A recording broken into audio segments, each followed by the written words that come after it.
Donald Trump is back in the headlines, this time with a sweeping announcement that could shake up global trade, hit American wallets, and leave world leaders scrambling. He's not just talking about tariffs on steel or cars this time. He's going after pharmaceuticals, heavy trucks, kitchen cabinets, and even TikTok. The numbers are eye-popping. A 100% tariff on branded drugs, 25% tariffs on heavy-duty trucks, 50% levies on furniture and cabinets, and an Oval Office announcement that he's pushing for an American takeover of TikTok. So what does all this mean? Is Trump protecting American workers? Or is this another high-stakes gamble that could spark chaos around the world? Let's break it down. First, let's talk about the pharmaceutical tariffs, because that's the big one. A 100% levy on branded drug imports into the U.S. That means if a drug is manufactured overseas and sold in the United States, its price could instantly double. But there's a catch. Trump says this only applies to pharmaceutical companies that refuse to build new factories in America. In Trump's words, the U.S. has been subsidizing the rest of the world's healthcare for too long. He points out that European countries often pay a fraction of what Americans pay for the same exact drug. And he's not wrong. Studies show American patients sometimes pay 3 to 4 times more for the same branded medicines compared to Europe. Trump framed it like this: starting today, the United States will no longer subsidize the healthcare of foreign countries. We will no longer tolerate profiteering and price gouging from Big Pharma.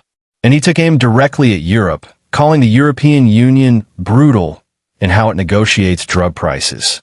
Now, you can imagine how Europe responded. Pharmaceutical industry groups immediately warned that tariffs on medicines would create, quote, the worst of all worlds. Higher costs, disrupted supply chains, and possibly shortages. But the impact didn't stop in Europe. Across Asia, stock markets reacted instantly. A major Japanese drug company saw its shares tumble more than 4% in a single day. An Australian biotech giant, CSL, dropped to a 6-year low. Investors panicked, worried that companies without U.S. factories would be locked out of the American market. This isn't just about drugs, though. Trump's new tariff wave stretches much further. Heavy trucks, furniture, cabinets, all are being targeted. A 25% tariff on heavy goods vehicles. A 50% tariff on cabinets. Even upholstered furniture isn't spared. Why these industries? Trump says it's simple: jobs. He argues that foreign supply chains, especially in China, have hollowed out American manufacturing. Factories closed, jobs moved overseas, and America was left weaker. Take furniture. For decades, China has been the factory of the world. Its scale and quality are unmatched. During Trump's first presidency, when tariffs hit Chinese imports, many companies tried moving production to Vietnam or Malaysia. But they couldn't match China's scale. In the end, much of the furniture industry stayed in China. The same story plays out in pharmaceuticals. India and China dominate global production of generic drugs. While Trump's tariffs target branded medicines for now, the signal is clear. If you want access to the U.S. market, you need to produce in the U.S. And then there are trucks. Japan, a major exporter of vehicles, suddenly finds itself facing a 25% tariff wall. That raises serious questions about trade agreements Japan has already negotiated with Washington. Will those deals hold? Or will Trump force a renegotiation? All of this creates one word: uncertainty. And markets hate uncertainty. Every time Trump makes an announcement like this, stocks swing, investors panic, and global supply chains hesitate. But maybe that's the point. Trump's negotiating style has always been about creating chaos, raising the stakes, and then demanding concessions. Some analysts believe these tariffs are less about policy and more about leverage, a way to scare other countries into cutting deals.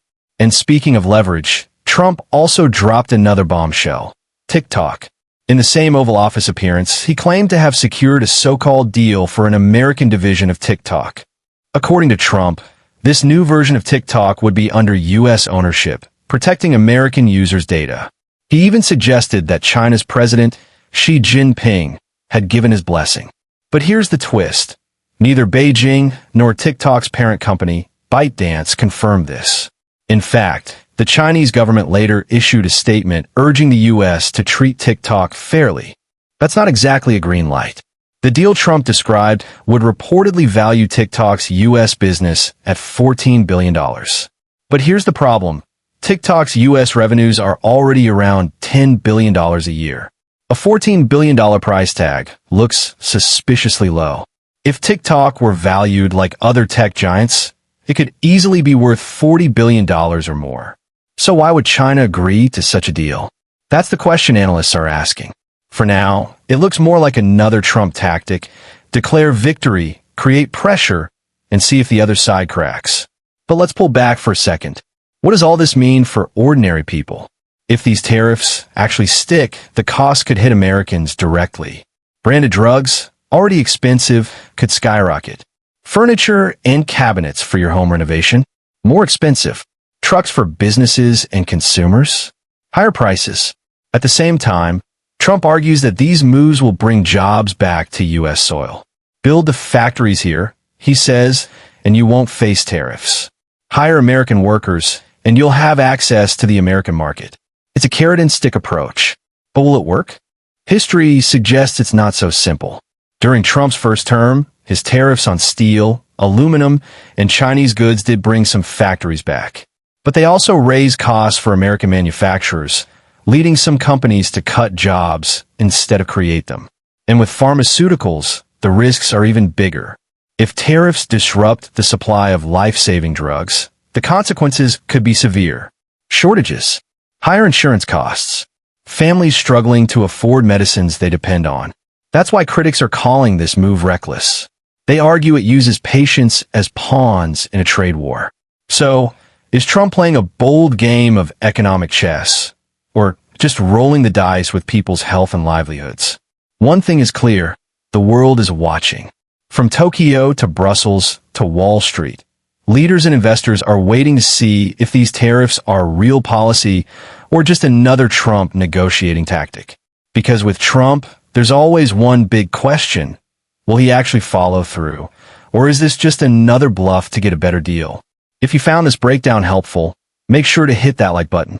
It really helps the channel grow.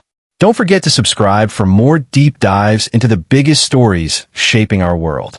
And I want to hear from you. Do you think Trump will actually stick with these tariffs? Or is this just another bargaining chip in his long game of global negotiations? Drop your thoughts in the comments below. Thanks for watching, stay informed, and I'll see you in the next one.